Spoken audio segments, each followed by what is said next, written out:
In today's video, I'm going to teach you how to import your browser data into Microsoft Edge.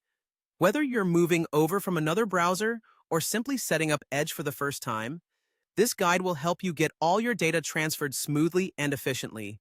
The process is straightforward, and I'll walk you through each step to make sure everything goes off without a hitch. First, you'll want to open your Microsoft Edge browser. This is where we'll be working from and importing all your data into. Once you have Edge open, direct your attention to the top right-hand corner of the window. You'll see a set of three dots, which is the menu button representing more options. When you click on those three dots, a drop-down menu will appear. From this menu, navigate down to the option labeled Settings and click on it. Now you're in the Settings area of Microsoft Edge, which is where you can adjust all sorts of options to tailor the browser to your needs.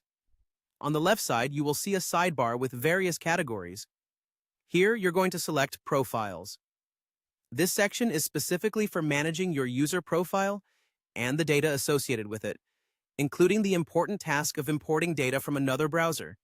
Within the Profiles settings, look for the option that says Import Browser Data. This option allows you to bring in all the bookmarks, browsing history, passwords, and more from your previous browser. When you find it, click on it to proceed to the next step. Now, you'll see an option that reads Import Browser Data Now. Next to this text is the Import button, which is your gateway to moving your data.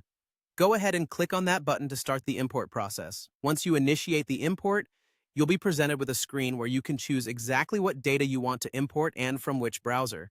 This could be data like bookmarks, saved passwords, or even your browsing history.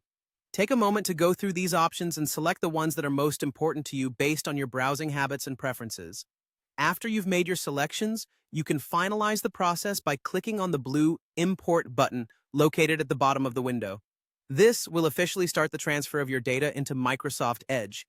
The import process typically takes just a few moments, depending on how much data you're bringing over, and once it's finished, you're all set. And there you have it. Your browser data is now successfully imported into Microsoft Edge, allowing you to pick up right where you left off. Thank you for following along, and happy browsing.